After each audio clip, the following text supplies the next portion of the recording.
পাশ্চাত্য গণতন্ত্র তারা সকল ক্ষমতার উৎস জনগণকে মনে করে।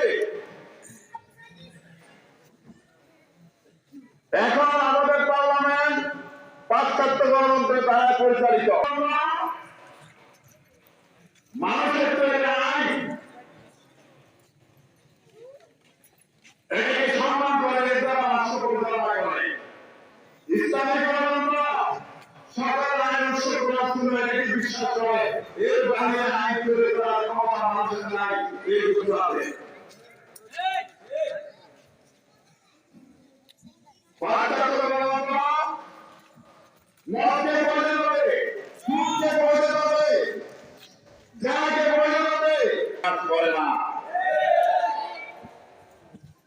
জামাত ইসলামী এমন পার্লামেন্ট তৈরি করবে যে পার্লামেন্ট আল্লাহর সামর্থ্যকে স্বীকৃতি দিবে।